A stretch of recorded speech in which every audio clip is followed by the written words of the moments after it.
Je voulais m'enfuir, mais les garçons me tenaient fermement par les bras.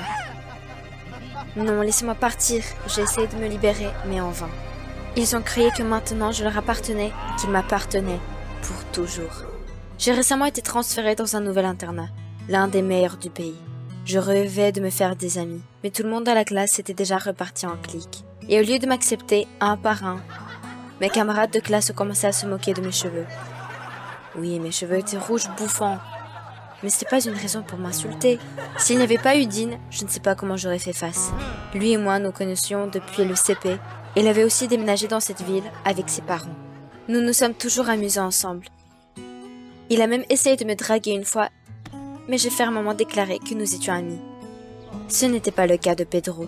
Quand je l'ai vu, j'ai eu du mal à tenir sur mes pieds. Si mystérieux, si calme. Et il ne m'a pas taquiné une seule fois. Alors, j'ai décidé de lui dire qu'il me plaisait. J'ai marché d'un pas vif vers lui, mais à mi-chemin du chemin, j'ai été bloquée par Lizzie. Pas encore. Lizzie était ma colocataire sur le campus et elle me détestait. Dès le premier jour, elle m'a intimidée parce que j'étais nouvelle et qu'elle ne voulait clairement pas me laisser entrer dans un groupe d'amis où elle était la plus populaire. Lizzie m'arrachait brusquement le sac à dos et l'a jeté derrière le casier. Puis, elle s'est accrochée à mon bras et m'a sifflé avec colère que je ne devais pas m'approcher de Pedro. Et puis, elle est partie avec lui sous le bras. Je me sentais brisée. Lizzie se mêle toujours de ma vie, j'en ai marre. Dean m'a un peu remonté le moral en m'aidant à prendre mon sac à dos et en me proposant de me raccompagner. Non, Dean, je n'ai pas de temps pour toi en ce moment. J'ai besoin de Pedro. Et pourquoi cette salope de Lizzie décide à qui je peux ou je ne peux pas parler? Je surfais déjà sur internet le soir, à la recherche d'un moyen infaillible de faire tomber un homme amoureux de moi, quand soudain, une publicité est apparue avec la recette d'une potion d'amour. C'est ma chance de séduire Pedro. Je n'aurais même pas à flirter ou à essayer de choisir un moment où Lizzie n'est pas là. Je vais juste lui donner la potion, c'est tout. Il faut aller au magasin pour les ingrédients.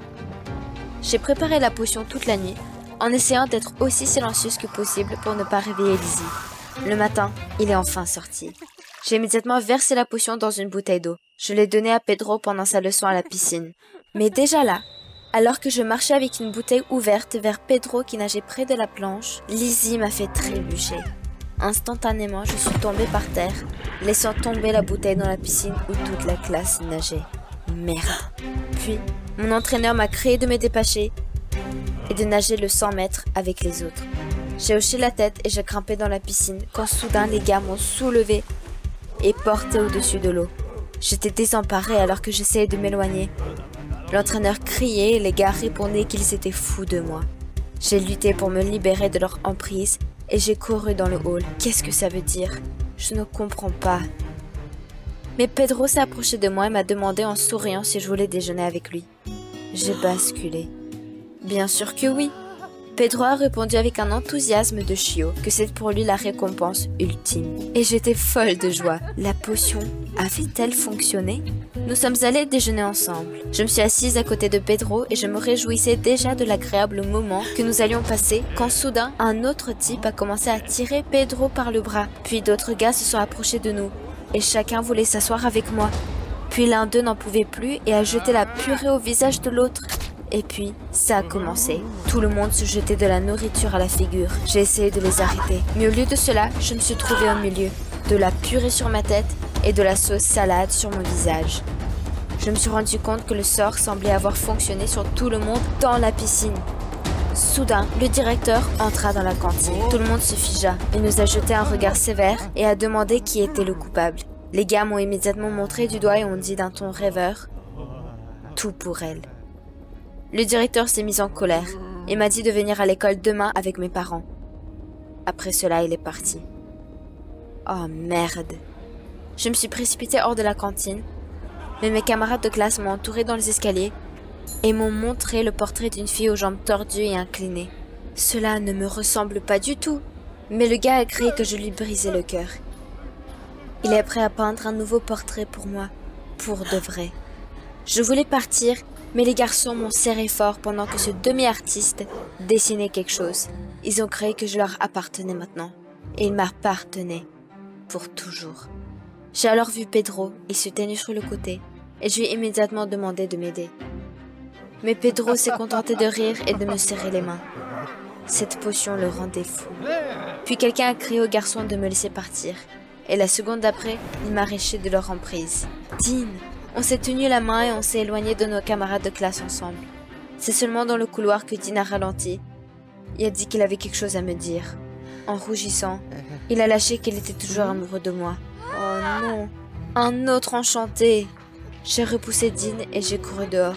Je devais rentrer à la maison. Mais en sortant de l'école, il y avait des gars qui se tenaient là. Quand ils m'ont vu, ils ont commencé à chanter à quel point ils m'aimaient. Comme s'ils étaient sur une île et que de toutes les filles, j'étais la seule survivante. Quel tas d'idioties. Tout le monde autour a commencé à rire. Quel malheur.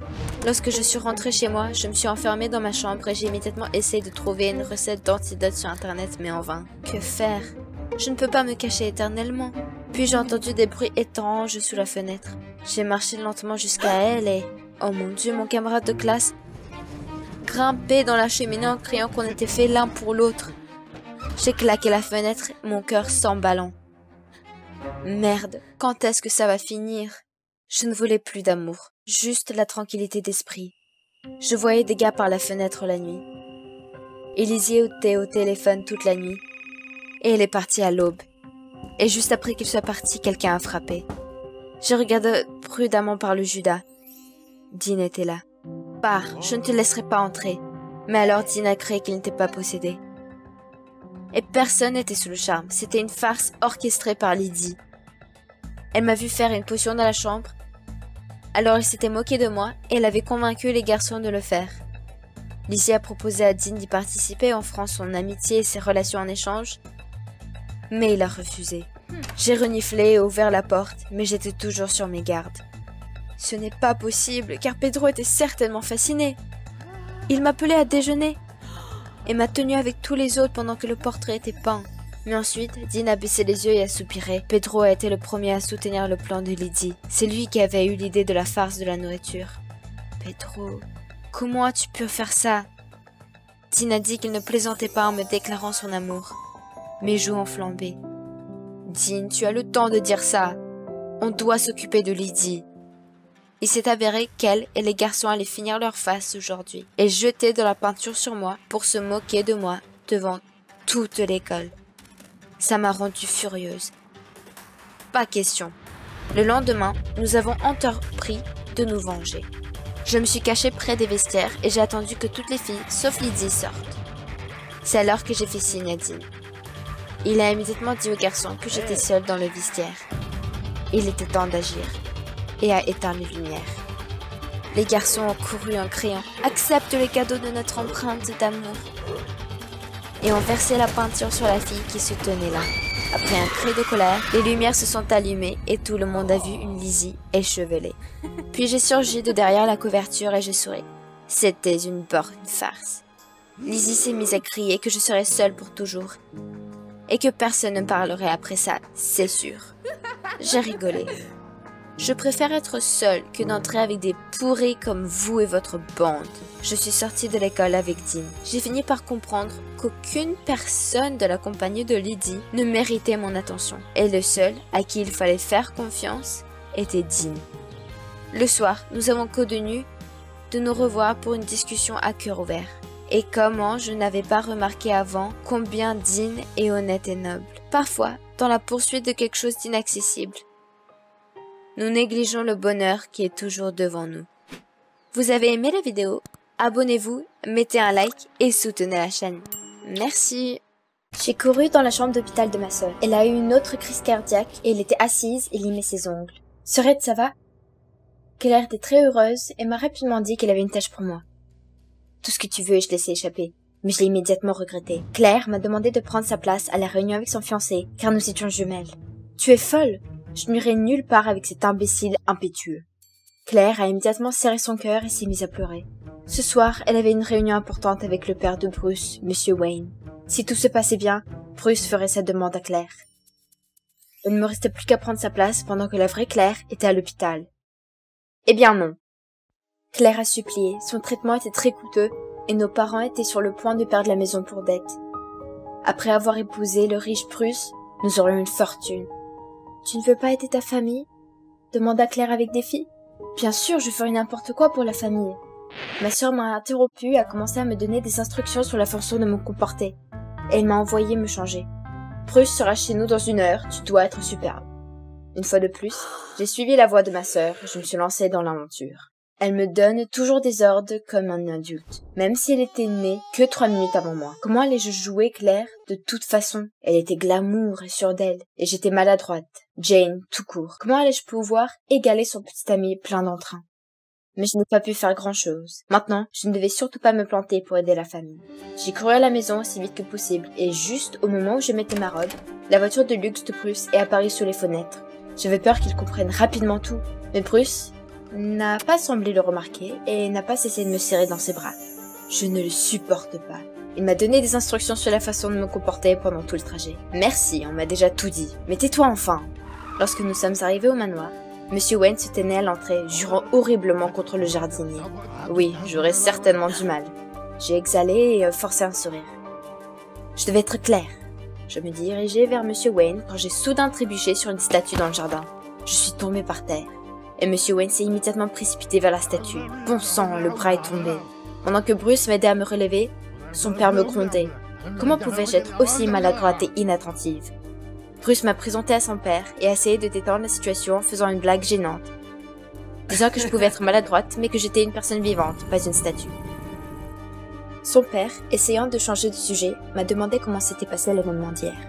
De quoi parlait-il? Claire ne m'avait rien dit. J'ai paniqué, j'ai laissé échapper la première chose qui m'est venue à l'esprit. Les danses étaient exaltantes. Mais Monsieur Wayne m'a regardé comme si j'étais une idiote et a dit « Au conservatoire ?» J'ai réfléchi à la façon de m'en sortir, mais étonnamment, Bruce m'a aidé. Il a dit que le chef d'orchestre avait été tellement ému qu'il avait dansé au stand de musique. Je regardais Bruce avec gratitude. Il venait de me sauver. Monsieur Wayne a dit que je n'étais pas très douée pour la conversation, mais Bruce m'a dit que j'étais une grande golfeuse. Monsieur Wayne était très heureux et m'a proposé de jouer. Je n'avais jamais tenu un bâton de golf de ma vie. Terrifiée, je suis allée sur le terrain. Bruce m'a donné une caisse de club et j'ai pris le premier que j'ai pu trouver. J'ai fermé les yeux, je me suis balancée de toutes mes forces et j'ai entendu un cri terrible. Chut! Je crois que j'ai cassé le nez de Monsieur Wayne. Je me suis immédiatement empressée de m'excuser, mais il m'a rudement repoussée et s'est dirigé vers la maison.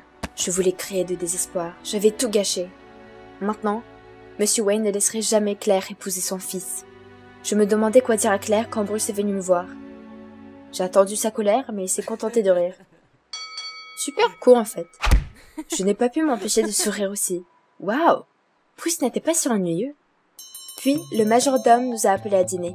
Monsieur Wayne était silencieux à table, apparemment toujours en colère contre moi. Bien sûr, je le comprends. En essayant de mener une conversation, j'ai complimenté un des plats. En réponse, Monsieur Wayne m'a demandé avec arrogance si je pouvais cuisiner de la même façon. J'ai admis confusément que je ne savais pas cuisiner. Le père de Bruce a dit avec dégoût que la place d'une femme était dans la cuisine. Il m'a dit de faire au moins la vaisselle. Il m'a montré les assiettes. Eh bien, trop, c'est trop. Dans ma colère, j'ai crié à Wayne qu'il était un tyran et un misogyne.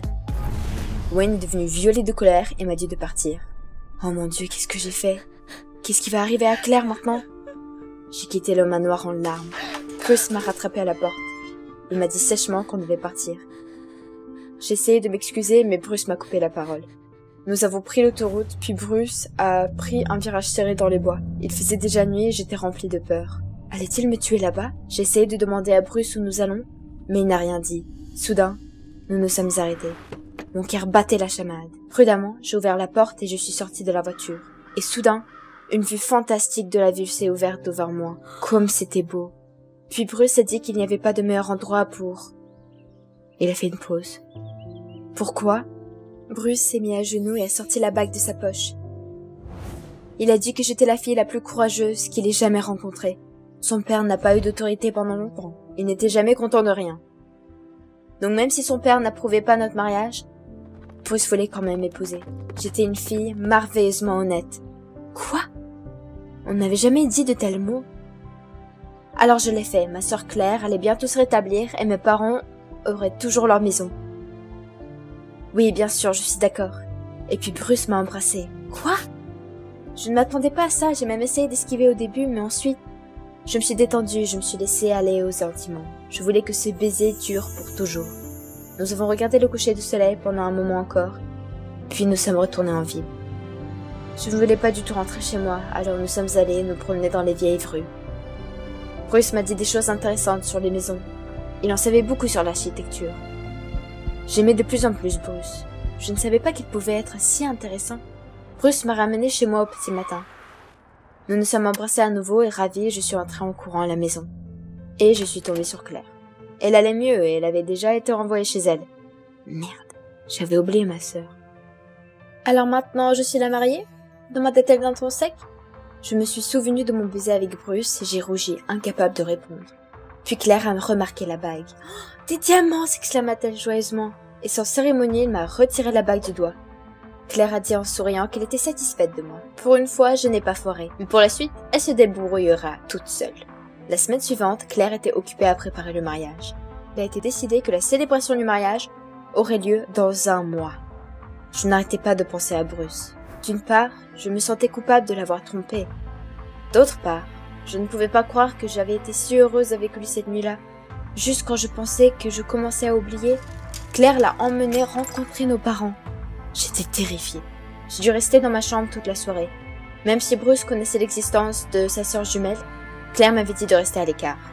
Mais même dans ma chambre, je pouvais entendre Claire commander Bruce. J'ai mis mes écouteurs pour ne pas avoir à tout entendre. Et puis la porte s'est ouverte et Bruce est entré. Il a fait une pause à la porte, confus. Mon Dieu, m'a-t-il reconnu? Mais Bruce a expliqué qu'il cherchait la salle de bain. Il était sur le point de partir quand il a soudainement fait une pause. Pendant une seconde, j'ai cru que Bruce m'avait reconnu et qu'il allait me faire un gros câlin, bien sûr.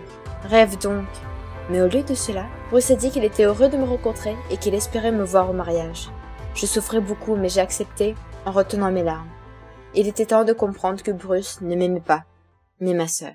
La veille de la cérémonie, Claire m'a persuadée d'aller à l'enterrement de filles de jeunes filles. Elle était libre et facile. Et elle a traité Bruce de gosse de riche et a promis à ses amis une voiture cool à ses frais. Je me sentais malade et en colère. Bruce ne méritait pas d'être traité comme ça. C'était un type formidable, pas un sac d'argent. J'ai sorti mon téléphone, il devait savoir la vérité. Mais Claire m'a arraché le téléphone des mains en criant que je voulais sans doute que nos parents perdent notre maison. Et puis, elle s'est accrochée à son cœur. Arrête de faire semblant, Claire. Je n'y crois pas, mais j'étais déjà en train de composer le numéro, mais Claire est soudainement devenue pâle et est tombée par terre. Oh mon Dieu, elle se sentait vraiment mal. J'ai appelé une ambulance et nous sommes précipités à l'hôpital.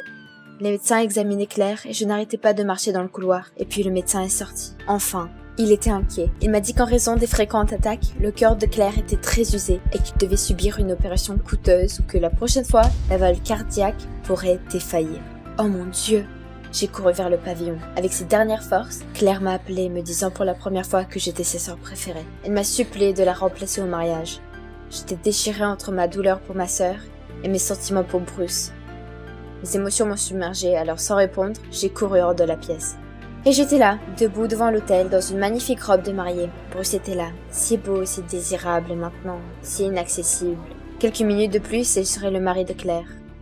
Je préfère lui donner mon cœur si je le pouvais. Ne puis-je sauver ma sœur, qu'au prix d'un mensonge?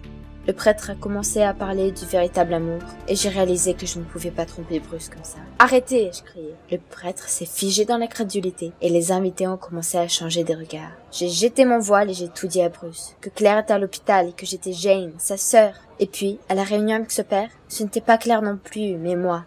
J'ai fait une pause, incapable de dire un seul mot. Je pensais que Bruce serait furieux, mais soudain, il m'a embrassée. « Bruce, qu'est-ce qui se passe ?» Il s'est alors penché vers moi et m'a chuchoté qu'il avait remarqué un changement chez Claire. Depuis le jour où j'ai rencontré son père. Mais il aimait cette Claire, courageuse et forte, beaucoup plus. Et puis il a dit à haute voix que c'était avec moi qu'il voulait être. J'ai eu l'impression d'arrêter de respirer. Bruce a fait un signe de tête au prêtre qui a continué la cérémonie, me demandant si je voulais prendre Bruce comme mari. Je me suis figée pendant une seconde, puis je dis non. Toute la pièce est sursautée et Bruce était stupéfait. Je lui ai donc parlé honnêtement de l'opération de Claire et des dettes de nos parents. Je ne voulais pas que Bruce pense que je l'utilisais pour l'argent. Je pouvais gérer tout ça toute seule. Et sauver la famille. Des larmes ont jailli de mes yeux, j'ai essayé de partir, mais Bruce m'a attrapé le bras. Il m'a dit qu'il m'aiderait certainement et que les dettes n'étaient pas une raison pour annuler le mariage. Après tout, il m'aimait vraiment. Je ne pouvais pas le croire. Absolument heureuse, j'ai embrassé Bruce. En nous regardant, le prêtre a souri. Je pense que nous pouvons continuer la cérémonie. Et j'ai soudain compris. L'essentiel est de suivre son cœur. Il vous dira toujours le bon chemin. Nous avons échangé un néo-bag et commencé à s'embrasser. Vous avez aimé la vidéo? Alors abonnez-vous et mettez un like. Merci. J'étais debout dans l'église et je ne pouvais pas croire à mes yeux. J'allais me marier avec un nain. Respire, tu dois être patiente. Je décroche le rôle principal et on divorce juste après. Et c'est bien aussi pour le nain. Il s'appelle Nick, c'est un réalisateur célèbre, mais personne ne lui a donné d'argent pour un nouveau projet. Puis sa riche mère lui a proposé de payer le tournage, mais seulement si son fils se marie. Tout récemment, j'ai obtenu mon diplôme de l'Institut du théâtre, mais ils ne m'ont appelé que pour être une ex. Et quand le nain m'a proposé un marché, un rôle de cinéma en échange d'un faux mariage, j'ai immédiatement accepté. Dès que la cérémonie s'est terminée, j'ai vu un appel manqué de Dylan, mon vrai petit ami. Nous nous sommes rencontrés sur le plateau et ce fut le coup de foudre. Mon Dieu, je ne veux pas que Dylan sache ce que je fais. C'est un vrai cinglé. J'ai menti aux invités en leur disant que j'avais besoin de prendre l'air et je suis sortie. Juste au moment où j'allais rappeler, j'ai entendu mon prénom. J'ai failli faire tomber mon téléphone de peur. Mais quand je me suis retournée, j'ai vu le nain. Nick m'a remercié pour mon aide et soudain, nous avons entendu le claquement de talons. La mère de Nick, Hélène, est venue nous voir. Et si elle nous entendait et réalisait que le mariage était faux? Mais ma belle-mère a souri et a dit que nous étions un couple très beau. Je me suis immédiatement assise et j'ai embrassé Nick. Oui, nous sommes parfaits l'un pour l'autre. Ma belle-mère a demandé ce que nous avions prévu pour notre lune de miel. Nick et moi nous sommes regardés en silence. Aussitôt, elle a proposé qu'au lieu de partir quelque part, qu'on la passe dans leur luxueuse villa. La vraie vie de famille, n'est-ce pas génial? J'avais vraiment peur. Quelle villa? J'ai un tournage à faire. Et si sa mère soupçonne un truc? Nick avait l'air agité et remerciait sa mère confusément. Il n'avait pas le choix, et moi aussi j'ai joué le jeu. Juste après le mariage, nous sommes allés à la villa. J'espère que ça ne durait pas longtemps, mais quand j'ai vu la maison, j'ai haleté. Sa mère avait clairement de l'argent. Elle nous a conduits à notre chambre. Après tout, un mari et une femme devraient vivre ensemble. Dormir à côté d'un nain? J'étais furieuse. Mais nous n'avions pas le choix. Nous avions besoin de cet argent pour le film. Au bout d'un moment, ma belle-mère nous a appelés dans la cuisine et nous a dit que nous allions préparer le dîner ensemble. Comme une vraie famille. Mais je ne supportais pas de cuisiner. C'était plus facile de commander des sushis. Je l'ai chuchoté à Nick, qui m'a répondu qu'il était aussi un zéro complet en cuisine. L'amour se découvre dans la cuisine, a plaisanté vicieusement la belle-mère. Pendant que je coupais des oignons et que je pleurais, Nick essayait de détendre l'atmosphère. Et il s'est mis à jongler avec des carottes. Quel cinglé! J'ai même trouvé ça drôle. Soudain, mon téléphone a vibré. L'écran a clignoté chéri. J'ai failli avoir une crise cardiaque. Et si sa mère le voyait? J'ai pris le téléphone en versant presque le poêle à frire. J'ai promis à Dylan que je le rencontrerai aujourd'hui. Allons, tu es une actrice. Je me suis tapé le front et j'ai dit que je devais me rendre à un casting important. Sa mère m'a lancé un regard suspect, mais j'avais déjà appelé un taxi. Dylan m'attendait déjà au restaurant. Quand je suis arrivée, il m'a demandé avec amertume pourquoi je ne portais pas de robe. Après tout, il aimait ma silhouette. J'ai embrassé mon bien-aimé et je me suis excusée. Je n'avais pas le temps de choisir une tenue. Dylan a froncé les sourcils, mais il m'a pris la main. Et il a dit qu'il voulait emménager avec moi. Oh, j'attendais ça depuis si longtemps, mais maintenant, j'ai presque hurlé de frustration. Dylan ne savait pas que j'avais emménagé avec le nain depuis 1 mois. J'ai dû mentir en disant que je vivais maintenant avec ma tante malade, dont il fallait s'occuper. Dylan n'a rien dit et m'a seulement demandé de payer quand la facture est arrivée. Il a oublié son portefeuille, mais ça peut arriver à n'importe qui. Il m'a proposé de me déposer. Je me suis sentie coupable de ne pas avoir accepté d'emménager, alors j'ai hoché la tête. Il m'emmènerait à la villa et ensuite, je trouverai une solution. Quand nous sommes arrivés, je lui ai demandé de ralentir. Ma tante avait besoin de se reposer. Il ne fallait pas la réveiller. On s'est dit au revoir et je me suis précipitée dans la maison. Si seulement personne ne voyait. Dans le noir, je n'arrivais pas à faire entrer la clé dans la serrure. Finalement, je l'ai fait. J'étais presque dans la chambre quand les lumières se sont allumées. Ma belle-mère se tenait devant moi en chemise de nuit. Elle m'a regardé d'un air réprobateur. Où étais-tu pour si longtemps? J'ai laissé échapper la première chose qui m'est venue à l'esprit. J'allais juste courir. Une femme doit se maintenir en forme. Ma belle-mère a rétréci ses yeux. Dans ce cas, elle serait heureuse de me tenir compagnie. Quoi? Elle s'est vite changée et nous sommes partis courir. J'espère qu'elle s'essoufflerait, mais non. Ma belle-mère m'a dépassée et j'étais à peine capable de marcher. Après notre course, j'étais si épuisée que j'ai à peine réussi à me coucher. Nick a décidé de dormir par terre, ce dont je lui ai très reconnaissante. Mais quelques heures plus tard, ma belle-mère a frappé à la porte. J'ai sauté, j'ai commencé à réveiller Nick. Elle ne peut pas voir que nous dormons séparément. Sa mère tournait déjà la poignée de la porte et il n'y avait rien à faire. J'ai attrapé Nick qui dormait et je l'ai traîné au lit de toutes mes forces. À ce moment, Hélène est entrée dans la chambre. Ma belle-mère nous a regardés d'un air vif, puis a soudain annoncé qu'elle avait une autre surprise. Encore? J'en avais assez de ces surprises. Elle a remis quelques certificats et a déclaré « La vie familiale n'est pas seulement une routine, mais aussi une expérience commune. Nous allons sauter avec un parachute. » Nick a bâillé et j'ai transpiré. J'avais le vertige. Mais Nick a chuchoté. Nous ne passons pas beaucoup de temps ensemble. Ta belle-mère va se douter de quelque chose. Tu ne peux pas refuser. Nous nous sommes réunis et avons attendu sa mère. Mais au bout de quelques minutes, elle est sortie et a dit que ses plans avaient changé. Nous devions y aller nous-mêmes. Elle se moquait de nous? Nick a remarqué que j'étais inquiète et il a essayé de détendre l'atmosphère tout du long. Ok, peut-être que ce n'était pas si effrayant. Mais quand j'ai vu l'hélicoptère dont nous devions sauter, j'ai eu du mal à respirer. Ok, je ne veux pas y aller. Soudain, Nick a mis son bras autour de moi et m'a gentiment demandé ce qui se passait. Et j'ai admis que j'avais très peur des sauteurs. Mais Nick a dit que c'était bon. De toute façon, pourquoi on devait faire ça si sa mère n'était pas là? Mais elle a dit de passer du temps ensemble. C'est ce que nous allons faire, dit Nick avec un sourire narquois. Nous avons passé le reste de la journée au parc d'attractions. Nick a essayé de me remonter le moral, m'a acheté une barbe à papa et a plaisanté sur tout, même sur sa petite taille. À laquelle je lui ai répondu qu'il avait une âme énorme. Et puis j'ai trébuché.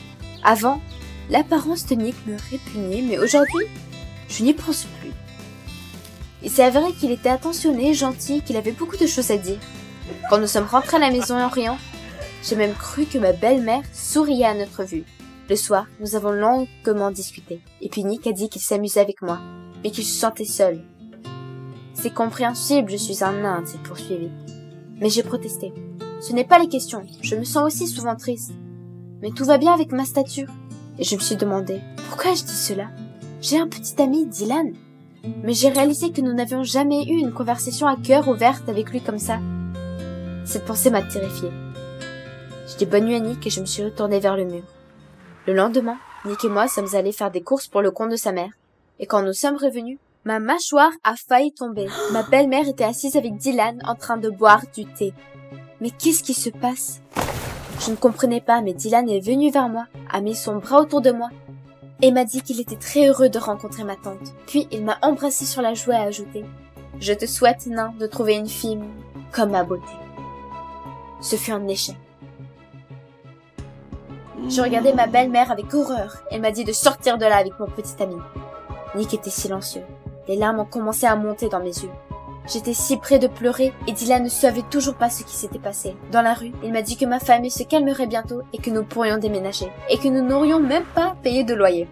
Pendant que j'essayais de rassembler mes pensées, il m'a appelé un taxi. Nous avons roulé en silence. Et à l'arrivée, Dylan m'a de nouveau demandé de payer. Il a dit qu'il avait encore oublié son portefeuille. C'était comme une gifle. Attends. Tu sors avec moi juste pour que je puisse payer pour toi partout? Dylan ricana. Ce n'était certainement pas à cause de ma personnalité. Oh là, j'ai crié que nous nous séparions. Comment pourrais-je aimer cet imbécile? Je suis retournée à mon appartement et j'ai pleuré pendant longtemps. Quelque chose s'est brisé en moi. Mais j'ai été réveillée par le grondement de mon propre estomac. J'ai dû aller au magasin. Par l'habitude, je suis allée au rayon des produits semi-finis, mais je me suis soudain arrêtée devant l'étagère avec des oignons, en me rappelant comment nous cuisinions avec toute la famille, même si c'était faux. Mon Dieu, ils m'ont manqué? Mais à la maison, je ne pouvais pas manger un morceau. Nick me soutiendrait certainement en ce moment. La pensée de lui me réchauffait le cœur.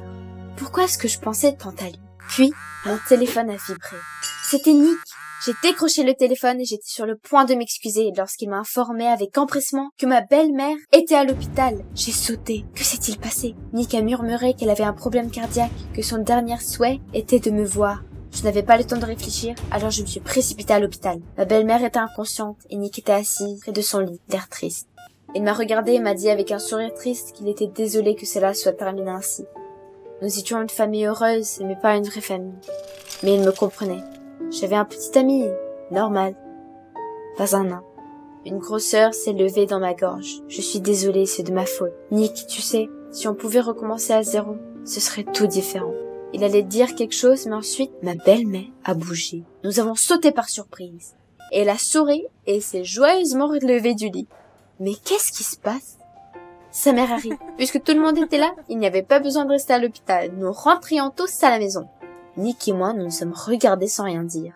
Sa mère a admis qu'elle avait fait semblant d'être malade afin de réunir la famille. Vous, les acteurs, vous pouvez faire semblant d'être mariés, mais moi, je ne peux pas être actrice. Elle a ajouté qu'elle était sûre dès le début que Nick et moi étions faits l'un pour l'autre. J'ai regardé Nick en souriant. Et tout s'est mis en place.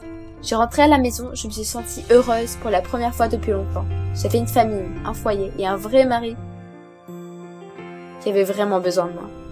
En chemin, Nick a reçu un SMS et il a soudain retrouvé le sourire. Il y avait des investisseurs qui étaient prêts à financer son film. L'argent de sa mère n'était plus nécessaire. Il m'a regardé et m'a demandé si je voulais jouer le rôle principal dans le film.